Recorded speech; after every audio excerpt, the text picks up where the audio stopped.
जय श्री कृष्णा दोस्तों। आज हम आपको एक महत्वपूर्ण कथा सुनाते हैं। इस कथा के माध्यम से हम आपको यह बताएंगे कि संसार में सबसे बड़ा दान कौन सा होता है, जिसे करने से पूर्ण पुण्य की प्राप्ति होती है, और कैसे हम बुरे लोगों की पहचान कर सकते हैं। दोस्तों, इस कथा के माध्यम से हम जानेंगे कि बुरे लोगों की पहचान कैसे की जा सकती है। तो कृपया आप इस कथा को शुरू से लेकर अंत तक जरूर सुनिएगा, क्योंकि अधूरा ज्ञान मानव जीवन में अनेक कठिनाइयों का कारण बन सकता है। कथा आरंभ करने से पहले यदि आप हमारे चैनल पर नए हैं तो हमारे चैनल को सब्सक्राइब जरूर कीजिएगा। साथ में वीडियो को जितना हो सके शेयर अवश्य कीजिएगा और कमेंट बॉक्स में जय श्री राधे और कृष्णा अवश्य लिखिएगा। तो दोस्तों, एक बार भगवान श्री हरि विष्णु जी और माता लक्ष्मी जी क्षीर सागर में अपने आसन पर बैठे हुए थे। तब भगवान विष्णु जी ने देखा कि माता लक्ष्मी जी किसी गहन सोच में हैं। तो माता लक्ष्मी जी को गहन सोच में देखकर भगवान विष्णु जी मुस्कुराते हुए बोले कि हे देवी, ऐसा प्रतीत होता है कि आज आप किसी गहन विचार में डूबी हुई हैं। आप निसंकोच होकर अपने प्रश्न पूछिए, हम आपके सभी प्रश्नों का समाधान अवश्य करेंगे। तो भगवान विष्णु जी की बात को सुनकर माता लक्ष्मी जी ने कहा कि हे प्रभु, मेरे मन में एक जिज्ञासा है। मैं यह जानना चाहती हूँ कि इस दुनिया में सबसे बड़ा दान कौन सा है, जिससे कि पूर्ण पुण्य की प्राप्ति होती है, और बुरे लोगों की पहचान कैसे की जा सकती है। अब मनुष्य उन लोगों को कैसे पहचान सकते हैं। तो तब भगवान विष्णु जी ने माता लक्ष्मी जी से कहा कि हे देवी, आपने सचमुच मानव जाति के कल्याण हेतु अति महत्वपूर्ण प्रश्न पूछा है। यह प्रश्न मानव जीवन में अत्यंत मूल्यवान है। इसीलिए मैं आपको इन प्रश्नों के उत्तर एक महत्वपूर्ण कथा के माध्यम से दूंगा, लेकिन आपको इस कथा को शुरू से लेकर अंत तक ध्यानपूर्वक सुनना होगा। तब माता लक्ष्मी जी ने उत्तर दिया कि हे प्रभु, मैं आपके वचनों को ध्यान से सुनूंगी और इस कथा को मैं पूरी श्रद्धा से ही सुनूंगी, और इस कथा का प्रचार समस्त देवलोक में अवश्य करूंगी। तो दोस्तों, भगवान श्री हरि विष्णु जी देवी लक्ष्मी से कहते हैं कि देवी, एक समय की बात है, किसी नगर में एक राजा राज्य करता था। वह राजा बहुत ही बलशाली, वीर और अत्यंत ही बुद्धिमान था। इसके साथ ही वह धर्मपरायण और दयालु भी था। तो उस राजा की रानी भी संस्कारी और अत्यंत धार्मिक स्वभाव की थी। दोनों पति पत्नी भगवान भोलेनाथ के परम भक्त थे। दोनों प्रतिदिन शिव मंदिर में जाकर उनकी पूजा अर्चना भी किया करते थे, और उनका प्रतिदिन का नियम था कि वह राजा अपने राज्य को धर्म पूर्वक चला रहा था। उसके राज्य में कोई भी व्यक्ति दुखी नहीं रहता था, बल्कि सारी प्रजा सुख और वैभव से संपन्न रहती थी। इसीलिए पूरे नगर में हर तरह खुशियाँ ही खुशियाँ बिखरी रहती है। वहाँ के जानवर भी एक दूसरे को कोई हानि नहीं पहुँचाते थे। यहाँ तक कि एक ही नदी में शेर और बकरी शांतिपूर्वक पानी पीते थे। ऐसे ही दिन बीत रहे थे। अब राजा की उम्र ढलती जा रही थी और उनके विवाह को भी कई वर्ष बीत चुके थे, लेकिन उस राजा को कोई भी संतान नहीं थी। हालांकि राजा इस बात को लेकर अधिक चिंतित नहीं रहते थे। वह निर्चिंत होकर अपनी प्रजा के सुख दुख का ध्यान रखते, और प्रजा भी उसे अत्यधिक प्रेम और सम्मान देती थी। एक दिन की बात है कि वह राजा हर रोज की तरह अपनी पत्नी के साथ भगवान शिवजी जी के मंदिर की ओर जा रहे थे। तभी अचानक उन्होंने देखा कि सामने वाले घर में एक स्त्री झाड़ू लगा रही है, और राजा और रानी जब स्त्री के घर के पास से गुजरे तो वह स्त्री उन्हें देखते ही अपना चेहरा फेर लेती है, तो तेजी से घर के अंदर चली जाती है। तो उस स्त्री का ऐसा व्यवहार देखकर राजा और रानी को बिल्कुल भी अच्छा नहीं लगा। अब राजा उस समय अपनी रानी के साथ भगवान भोलेनाथ की पूजा करने के लिए मंदिर जा रहे थे। इसीलिए उसने उस स्त्री से कुछ नहीं कहा, और सीधे मंदिर पहुंचकर भगवान शिवजी जी की पूजा अर्चना करने के बाद राजा अपनी रानी के साथ वापस महल लौट आए। लेकिन महल पहुंचने के बाद राजा ने अपने एक सैनिक को बुलाया और उसे आदेश दिया कि तुम जाओ और नगर के बाहरी क्षेत्र में रहने वाली उस स्त्री को अपने साथ महल में ले आओ। ध्यान रखना, तुम उसे कुछ भी मत बताना क्यों उसे बुलाया गया है, बस उसे तुम हमारे पास ले आओ। तो भगवान विष्णु जी की कथा सुनाते हुए आगे कहते हैं कि हे देवी, राजा का आदेश पाते ही वह सैनिक तुरंत ही उस महिला के घर पहुंचता है, और उस समय महिला का पति भी घर पर नहीं था। फिर वह सैनिक उस स्त्री के घर के दरवाजे को खटखटाने लगता है। कुछ देर बाद वह महिला अपने घर का दरवाजा खोलती है, और सामने राजा का सैनिक खड़ा देखकर वह महिला हैरान हो जाती है और उनसे पूछती है कि क्या हुआ, आप मेरे घर पर क्यों आए हैं। तो उस महिला की बात को सुनकर राजा का वह सैनिक उससे कहता है कि चलो मेरे साथ, महाराज ने तुम्हें राजमहल में बुलाया है, तो उन्हें आपसे कुछ बात पूछनी है। अब यह सुनकर वह महिला अपने मन में सोचती है कि आखिर महाराज का आदेश है, इसे ठुकराया तो नहीं जा सकता, मुझे राज दरबार में जाना ही होगा। अब उसके बाद वह सैनिक उस स्त्री को अपने साथ लेकर राजमहल में पहुंच गया। अब महल में पहुंचकर वह महिला राजा को प्रणाम करती है और कहती है कि हे महाराज, आपने मुझे अचानक यहाँ राजमहल में क्यों बुलाया है? क्या मुझसे कोई गलती हो गई है? तो उस स्त्री की बात को सुनकर राजा कहता है कि तुम मुझे एक बात बताओ, आज सुबह जब मैं मेरी पत्नी के साथ भगवान शिव जी के मंदिर में जा रहा था तो तुमने मुझे देखकर अपना मुंह क्यों फेर लिया और मुझे आते हुए देखकर तुम दौड़ते हुए अपने घर में चली गई? मुझे देखकर ऐसा दुर्व्यवहार क्यों किया? तब वह महिला राजा से कहती है कि हे महाराज, आप भले ही मुझे मृत्यु दंड क्यों ना दे दो तो भी मुझे कोई ऐतराज नहीं, परंतु मैं सच ही कहूँगी। आपके महल में बड़े बड़े विद्वान हैं, पंडित हैं। अगर मैं गलत बात बोलूं तो आप उनसे पूछ सकते हैं कि हमारे नगर में यह मान्यता है कि जो सुबह सुबह आपका चेहरा देख लेता है तो उस व्यक्ति का पूरा दिन खराब हो जाता है, क्योंकि आप संतानहीन हैं। अभी तक आपको संतान की प्राप्ति नहीं हुई है, इसी कारण मैंने आपका मुख देखकर अपना मुंह फेर लिया और अपने घर के अंदर मैं चली गई। अब उस महिला की ऐसी बात सुनकर राजा आश्चर्य में पड़ जाता है और वह अपने मन में सोचता है कि यह महिला तो बिल्कुल सत्य कह रही है।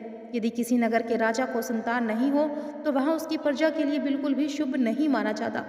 उसके बाद राजा उस महिला को वापस अपने घर जाने की अनुमति देता है कि फिर राजा अपने मन में यह विचार भी करने लगता है कि अब मुझे भगवान शिव जी के मंदिर में जाकर संतान प्राप्ति के लिए यज्ञ करना चाहिए। अब ऐसा सोचकर वह राजा अपने कक्ष में लौटकर रानी से कहता है कि हे प्रिय, हमारे नगर के लोग हमारे चेहरे को देखना भी पसंद नहीं करते हैं, क्योंकि हमारे पास अभी तक कोई भी संतान नहीं है। इसीलिए हमें भगवान शिव जी के मंदिर में जाकर संतान प्राप्ति का यज्ञ करना चाहिए। हम भगवान भोलेनाथ के मंदिर में चलते हैं और भगवान शिव जी से प्रार्थना भी करते हैं कि वह हमें पुत्र प्रदान करें। राजा की यह बात सुनकर रानी भी उसकी बात मान लेती है। फिर राजा और रानी दोनों भगवान शिव जी के मंदिर पहुंचते हैं और भगवान शिव जी की पूजा करके संतान प्राप्ति के लिए यज्ञ आयोजन करते हैं। भगवान विष्णु जी कथा सुनाते हुए आगे कहते हैं कि हे देवी, पुत्र प्राप्ति के लिए राजा और रानी ने यज्ञ का आयोजन किया, लेकिन यज्ञ संपन्न होने के बाद भी उन्हें संतान की प्राप्ति नहीं हुई और यज्ञ के निसफल होने पर राजा अत्यंत निराश हो गया और यज्ञ का आयोजन करने वाले पंडित जी भी सोच में पड़ गए। तो पंडित जी ने मन ही मन में सोचा कि अब तक जितने भी यज्ञ मैंने किए हैं उनमें से कोई भी यज्ञ आज तक विफल नहीं हुआ है। वह पंडित सोचता है कि शायद इस राजा के भाग्य में ही खोट है और ऐसा प्रतीत होता है कि ईश्वर ने इस राजा के भाग्य में संतान का योग नहीं लिखा है, इसलिए संतान प्राप्ति का यज्ञ करने के बाद भी उसे संतान की प्राप्ति नहीं हुई है। अब राजा हर संभव प्रयास करके थक चुका था और वह गहरे निराशा में भी डूबा रहता है। वह दिन रात संतान की कमी के बारे में सोचता है और चिंता में खोया रहता है। अब एक दिन सिंहासन पर बैठे बैठे राजा को अचानक एक बात याद आती है कि दूसरे नगर के वन में एक महात्मा जी निवास करते हैं, जिनकी ख्याति दूर दूर तक फैली हुई है। अब राजा के मन में विचार आता है कि शायद उन महात्मा के पास मेरे इस कष्ट का कोई न कोई समाधान जरूर मिलेगा। मैं उनके पास जाता हूँ तो संभवतः वह मुझे पुत्र प्राप्ति का कोई उपाय जरूर बताएंगे। मुझे उनके पास जाना चाहिए। अपने मन में यह निर्णय कर राजा तुरंत अपनी रानी के पास जाता है और उनसे कहता है कि हे प्रिय, दूसरे नगर में एक महान तपस्वी ज्ञानी महात्मा जी रहते हैं। मुझे लगता है कि हमें उनके पास जाना चाहिए। हो सकता है कि वह हमें पुत्र प्राप्ति का कोई मार्ग सुझा दे। फिर रानी भी राजा की इस बात से सहमत हो गई। अब रानी ने कहा कि हे स्वामी, आपकी बात बिल्कुल सही है, हमें महात्मा जी से अवश्य मिलना चाहिए। सहमति पाकर राजा और रानी दोनों एक रथ में बैठकर महात्मा जी के दर्शन के लिए दूसरे वन की ओर प्रस्थान किए। अब कुछ समय के बाद वे दोनों वन में पहुंच गए थे। रथ से उतरकर राजा और रानी दोनों जंगल के भीतर जाने लगे और ऊंचे नीचे रास्तों से गुजरते हुए वे महात्मा के आश्रम की ओर बढ़ने लगे। अब भगवान विष्णु जी कथा सुनाते हुए आगे कहते हैं कि हे देवी, फिर राजा और रानी वन के भीतर महात्मा जी की कुटी के पास पहुंच जाते हैं और वहां वे देखते हैं कि महात्मा जी एक विशाल वृक्ष के नीचे बैठकर ध्यान मगन होकर साधना में लीन है। अब यह दृश्य देखकर राजा और रानी कुछ देर तक खामोशी से खड़े रह जाते हैं ताकि महात्मा जी की साधना में कोई विघ्न ना आए। अब दोनों हाथ जोड़कर विनम्रता पूर्वक महात्मा जी के सामने खड़े रहते हैं और कुछ समय बाद महात्मा जी अपनी साधना से बाहर आते हैं। और अपनी आंखें खोलते हैं, तब वे देखते हैं कि राजा और रानी उनके सामने अपने दोनों हाथों को जोड़कर खड़े हुए हैं। वे महात्मा जी उस राजा को अच्छी तरह से जानते थे, इसलिए वे राजा को देखते ही पहचान लेते हैं और राजा से मुस्कुराते हुए कहते हैं कि हे राजन, आप यूं अचानक से हमारे पास किस प्रयोजन से पधारे हैं। तब राजा ने नम्रता से महात्मा जी को प्रणाम किया और अपनी व्यथा महात्मा जी को कह सुनाई। उसने बताया कि कैसे उन्होंने संतान प्राप्ति के लिए यज्ञ किया, परंतु सभी व्यर्थ गए। अब यह सुनने के बाद महात्मा जी कुछ क्षणों के लिए मौन हो गए और अपनी आंखें बंद कर ली। वे ध्यान मगन होकर राजा के जीवन की घटनाओं का आंतरिक दृष्टि से अवलोकन करने लगे और कुछ समय बाद महात्मा जी ने अपनी आंखें खोली, गंभीर स्वर में बोले कि हे राजन, मैंने आपके जीवन का एक ऐसा सत्य देखा है जिसे सुनकर आपको कष्ट हो सकता है और आपके पिछले जन्म में किए गए एक पाप का फल इस जन्म में आप पर भारी पड़ रहा है। आपने पिछले जन्म में एक ऐसा घोर पाप किया जिसके परिणाम स्वरूप इस जीवन में आपके भाग्य में संतान प्राप्ति का योग नहीं है। इसी कारण से आपके सभी प्रयास निसफल हो रहे हैं। अब भगवान विष्णु जी आगे कथा सुनाते हुए कहते हैं कि हे देवी, महात्मा जी की बातें सुनकर राजा उनके चरणों में गिर पड़ा और उनसे विनती करते हुए बोला कि हे महात्मा, कृपया करके आप ऐसा मत कहिए, आप ही हमारे दुखों को हरने का कोई उपाय सुझाइए। कि यह व्याकुलता देखकर महात्मा जी ने उनसे सहारा देकर अपने चरणों से उठाया और बोले कि हे राजन, इतनी अधीरता आपको बिल्कुल भी शोभा नहीं देती है। मैं अभी आपको आपके इस कष्ट का निवारण करने का उपाय बताता हूँ, जिसे करने के बाद आपको अवश्य ही पुत्र की प्राप्ति होगी। और इतना कहकर वे महात्मा जी अपनी कुटिया के भीतर जाते हैं और थोड़ी देर के बाद हाथ में एक कटोरे में खीर लेकर बाहर आ जाते हैं। तो उन्होंने वह खीर राजा को देते हुए कहा कि हे राजन, महल पहुंचकर आप और रानी दोनों ही स्नान आदि के बाद इस खीर को प्रसाद के रूप में ग्रहण करें। ऐसा करने से आपको निश्चित ही पुत्र की प्राप्ति होगी। परंतु राजन, आप मेरी एक बात याद रखना, इस पुत्र की आयु मात्र 20 वर्ष की ही होगी। जिस दिन आपके पुत्र की आयु 20 वर्ष की होगी, उसी दिन उसकी मृत्यु हो जाएगी। अब महात्मा जी की इस बात को सुनकर राजा गहरी सोच में डूब गया और वह अपने मन में सोचने लगा कि चलो 20 वर्ष के लिए ही सही, परंतु हमारे ऊपर से इस संतानहीनता का कलंक तो मिट ही जाएगा, हमें संतान का सुख तो मिलेगा। अब राजा ने मन ही मन इस बात को स्वीकार कर लिया और महात्मा जी से निवेदन किया, हे महात्मा, आपका आशीर्वाद और मार्गदर्शन स्वीकार है, कृपा करके हमें यह अवसर दें। अब महात्मा जी ने मुस्कुराते हुए राजा को आशीर्वाद दिया और राजा और रानी ने महात्मा जी को प्रणाम किया, उनकी चरण वंदना और विनम्रता पूर्वक आभार व्यक्त किया। इसके बाद राजा और रानी अपने रथ में बैठकर महल की ओर लौट चले।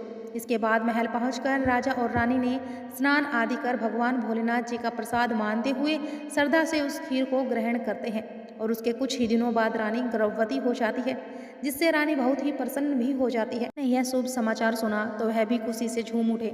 संतान प्राप्ति का यह शुभ समाचार सुनने के बाद राजा ने महात्मा जी के प्रति अपनी कृतज्ञता प्रकट करने का निश्चय किया और राजा अपने रथ में ढेर सारे फल फूल, वस्त्र और अन्य भेंट सामग्रियां रखकर वन में महात्मा जी की कुटिया की ओर चल पड़े।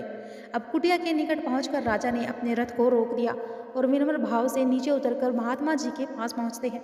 महात्मा जी ध्यान मगन बैठे हुए थे। अब राजा ने उनके पास जाकर सभी वस्त्र, फल फूल उन्हें समर्पित किए और गहरे आदर के साथ प्रणाम करते हुए कहा कि हे महात्मा, आपकी ही कृपा से हमें संतान की सुख प्राप्त हुआ है, इसीलिए आप मेरी है तुच्छ सी भेंट स्वीकार कर लीजिए। अब महात्मा जी राजा की विनम्रता और कृतज्ञता से अत्यंत प्रसन्न हुए, तो उन्होंने राजा की भेंट को स्वीकार कर उसे आशीर्वाद दिया और कहा, हे राजन, तुम्हारी भक्ति और संकल्प ने ही तुम्हारे जीवन को फलवंत किया है, वह अनमोल है। जाओ, तुम्हारी संतान गुणवान और धर्मनिष्ठा हो।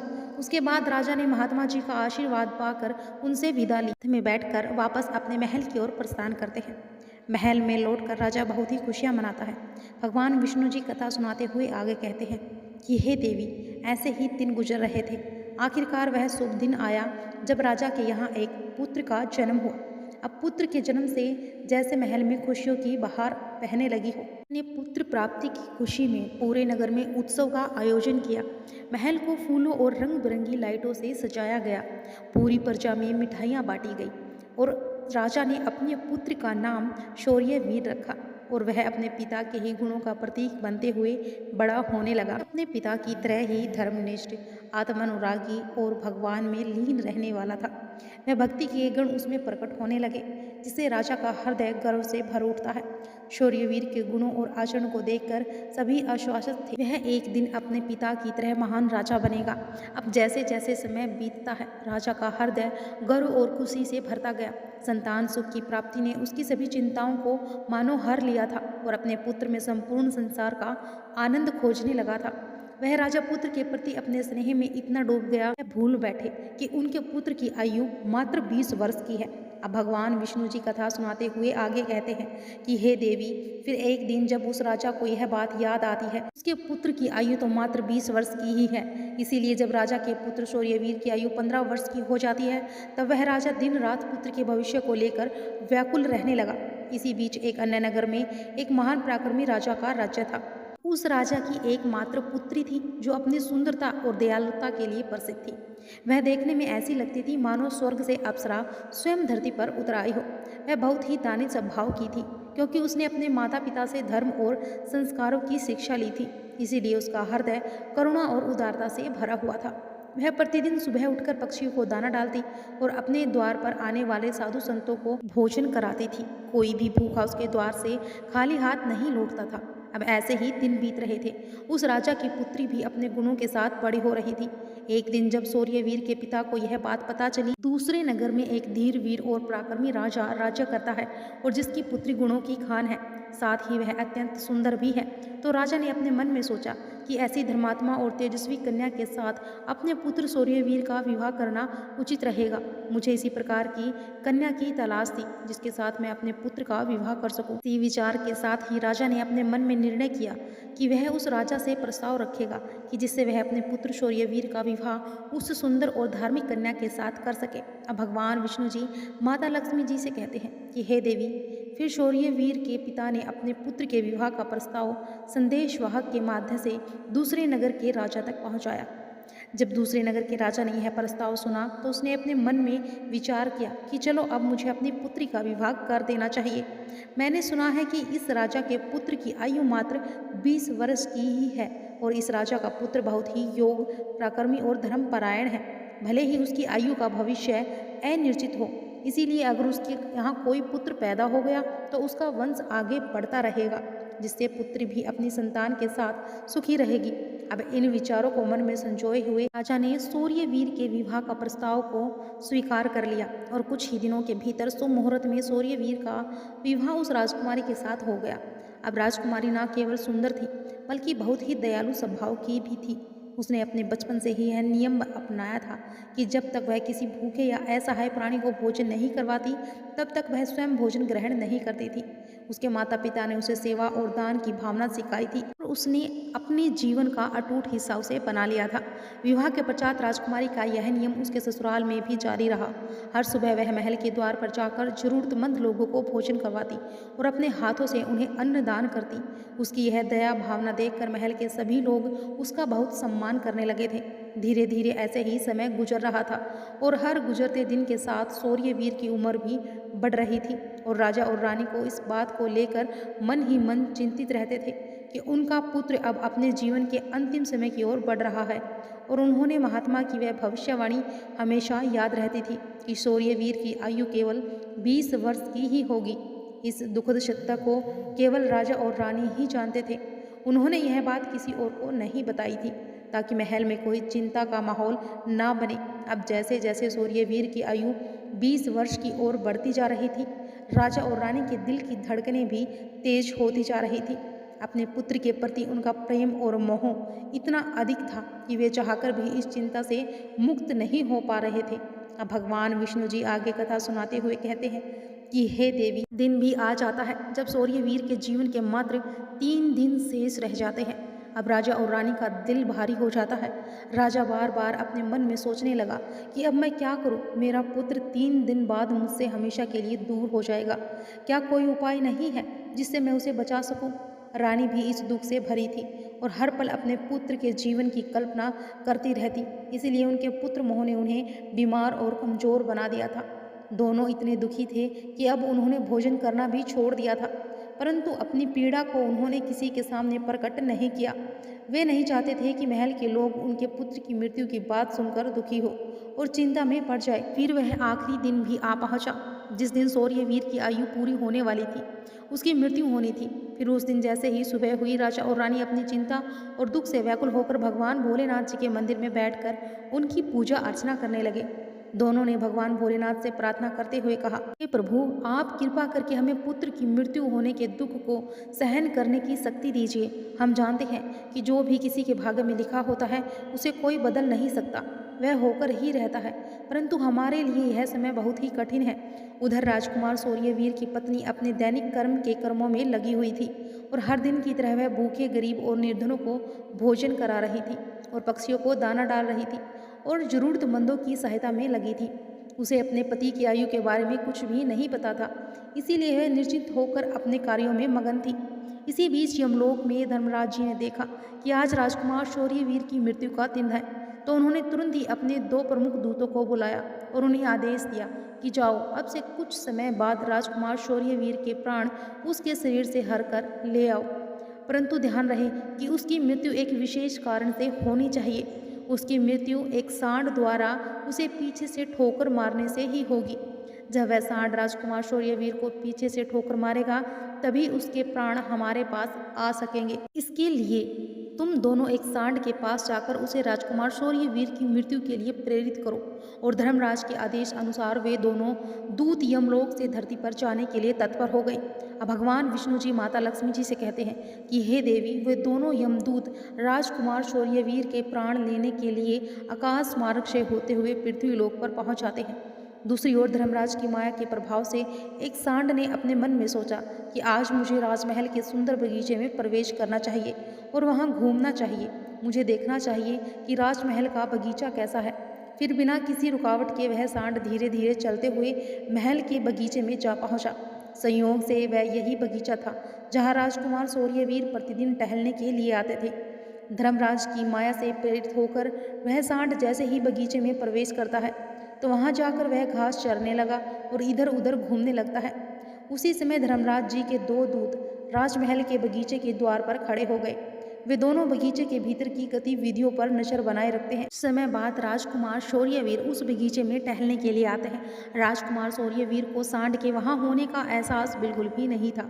वह तो अपने विचारों में खोए हुए बगीचे में टहलने लगते हैं। तब वे दोनों यमदूत अपने मन में सोचते हैं कि बस अब थोड़ी ही देर में राजकुमार सूर्यवीर की आयु समाप्त होने का समय निकट आ जाएगा।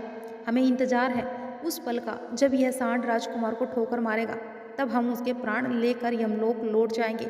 जब वे दोनों दूत यह विचार कर रहे थे कि तभी क्या होता है कि एक अन्य नगर में एक निर्धन ब्राह्मण रहता था और उस ब्राह्मण की एक पुत्री थी जिसका समय रहते उसने विवाह कर दिया था। दुर्भाग्य से उसकी बेटी का पति एक दुष्ट प्रवृत्ति का व्यक्ति था जो बहुत ही मदिरा पान करता था, जुआ खेलता था और पराई स्त्रियों के साथ संबंध बनाता था। यही नहीं, वह अपनी पत्नी को नशे में होकर अक्सर मारता और पीटता था और उसे घर से निकालना चाहता था। उसकी इस आदत के कारण गरीब ब्राह्मण की बेटी बहुत ही दुखी और पीड़ित रहने लगी। लेकिन वह गरीब ब्राह्मण की बेटी जब अपने पति के साथ कुछ समय तक रही, तब एक दिन वह गर्भवती हो जाती है।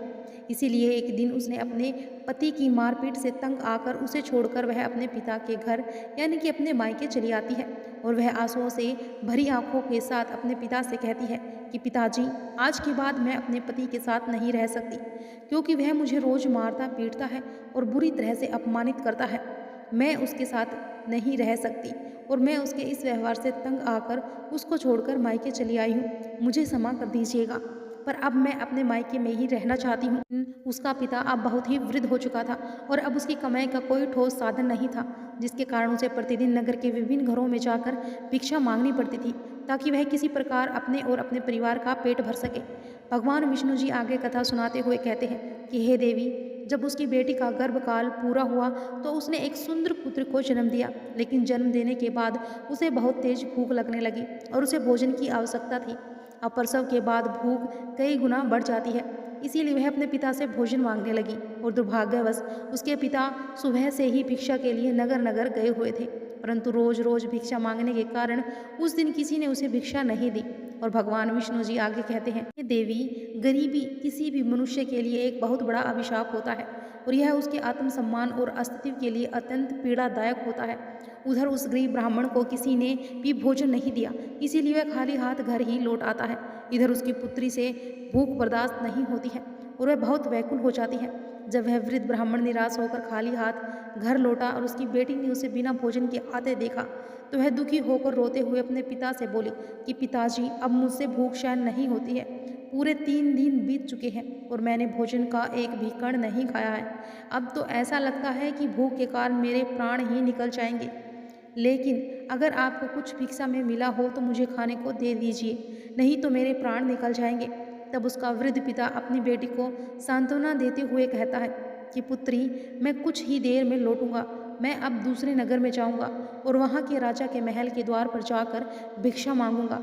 अगर वहाँ से मुझे कुछ भी मिल जाता है तो मैं तुरंत तुम्हारे लिए लेकर आऊँगा। अपनी बेटी से यह कहकर वृद्ध ब्राह्मण वहाँ से निकल पड़ा।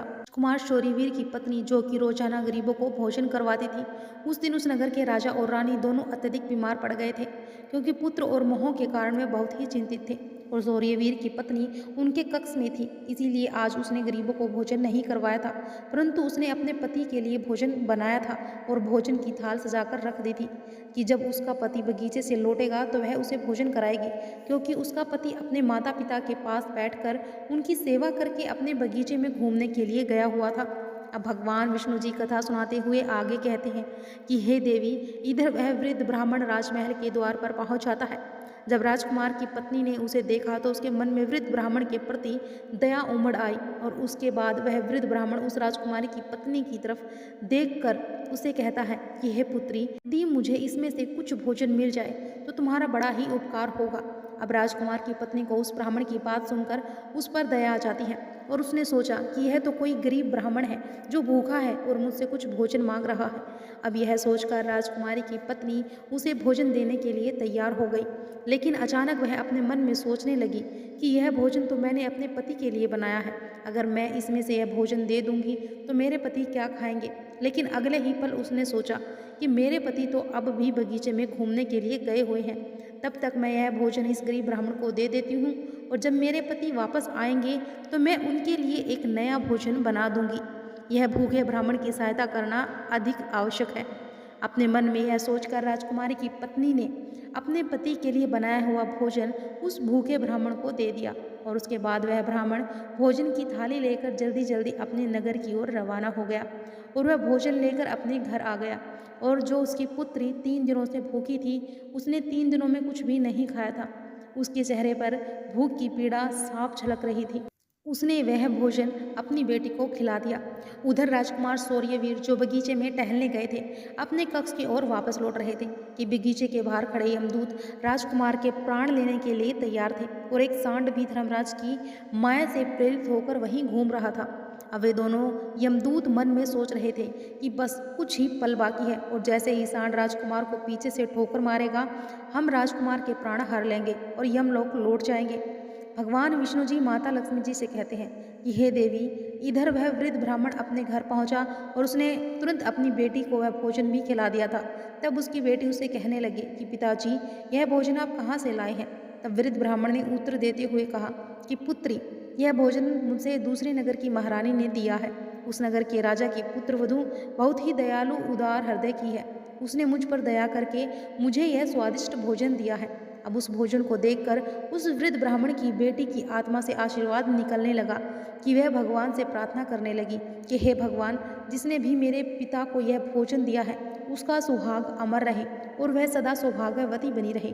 अब जैसे ही उसने भोजन का निवाला अपने मुंह में डाला तो उसकी आत्मा तृप्त हो गई और उसकी आत्मा से सच्चे मन से आशीर्वाद निकलने लगे कि महारानी का पति दीर्घायु हो, स्वस्थ रहे। इधर राजकुमारी शौर्यवीर अपने महल की ओर आगे बढ़ रहा था और बगीचे के बाहर खड़े यमदूत उसकी मृत्यु का बेसब्री से इंतजार कर रहे थे। परंतु जैसे ही राजकुमार बगीचे में उस सांड के सामने पहुंचा तो सांड ने तुरंत उसे पीछे से ठोकर मारने के लिए अपनी ताकत जुटाई और वह अपनी सींग से उसे मारने ही वाला था। अचानक से वहां पर 2 देवदूत प्रकट हो जाते हैं और अपनी दिव्य शक्ति से उस सांड को बेहोश कर देते हैं। वह सांड हिल भी नहीं पा रहा था, उसमें आगे बढ़ने की बिल्कुल भी शक्ति नहीं बची थी। इस पर वह सांड अपने मन में सोचने लगा कि यह मुझे क्या हो गया है। अभी तो मैं इस राजकुमार को पीछे से ठोकर मारने वाला था और अब मैं खुद ही चलने में असमर्थ हूँ। उसकी समझ में नहीं आ रहा था कि यह सब कैसे और क्यों हो रहा है। अब भगवान विष्णु जी माता लक्ष्मी जी से आगे कहते हैं कि हे देवी, यह सब उस ब्राह्मण की भूखी बेटी के आशीर्वाद का प्रभाव था जो उसने भोजन करते समय दिया था। उस आशीर्वाद की शक्ति के कारण ही वे देवदूत वहां आकर खड़े हो गए थे। इसके बाद वे देवदूत यमराज के उन दूतों से कहते हैं कि हे यमदूत, तुम इस राजकुमार के प्राण नहीं ले जा सकते। जिस प्रकार एक श्राप अपना असर दिखा सकता है, उसी प्रकार आशीर्वाद भी फलित हो सकता है। अब राजकुमार और सांड के बीच वे देवदूत आशीर्वाद रूपी दीवार बनकर खड़े रहते हैं और राजकुमारी का दान मृत्यु के समय को आगे नहीं बढ़ने दे रहा था। यमदूत उन दो देवदूतों से कहते हैं कि हे देवदूतों, तुम सभी यहाँ से लौट जाओ और हमें हमारा काम करने दो, क्योंकि हमारा उद्देश्य है इस राजकुमार के प्राण लेकर यमलोक लौट जाना। तब देवदूतों ने दृढ़ता से उत्तर दिया कि नहीं यमदूतों, ऐसा कभी नहीं हो सकता। हमारे रहते यह असंभव है, क्योंकि हमें स्वयं भगवान शिवजी जी ने यहाँ भेजा है। और दोनों पक्षों के बीच बहस छिड़ जाती है। फिर यह बहस धीरे धीरे एक युद्ध में बदल गई और देवदूतों की अद्वितीय शक्ति के सामने यमदूत असहाय हो गए और हार मानकर वापस यमलोक लौट गए।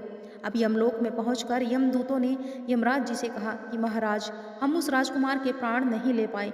तब यमराज जी ने अपने उन दूतों से कहते हैं कि यह कैसी विडंबना है, तुम लोग खाली हाथ क्यों वापस लौट आए हो।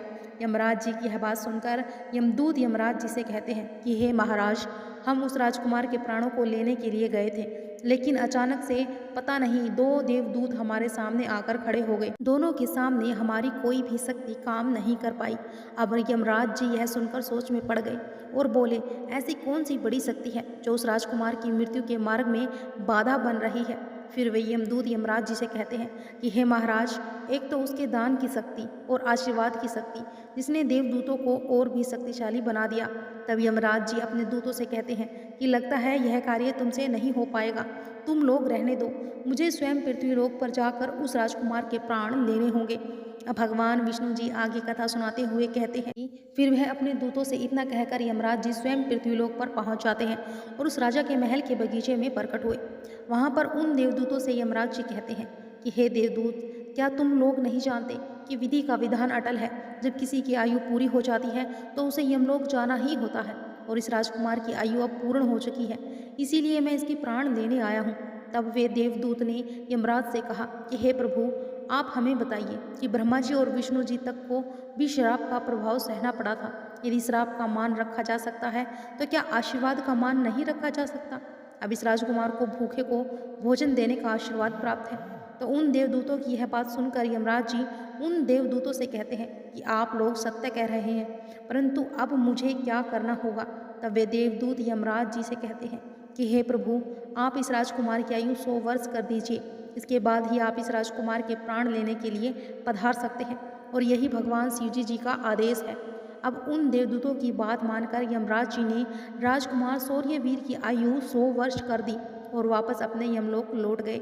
अब भगवान विष्णु जी कहते हैं कि हे देवी, इस प्रकार भूखे को भोजन देने के पुण्य के कारण उस राजकुमार की मृत्यु टल गई और उसकी आयु में बढ़ोतरी हो गई। इसी कारण कहा जाता है कि अन्नदान सबसे बड़ा दान है और भूखे को दिया गया अन्न अश्वमेघ यज्ञ के फल के बराबर होता है।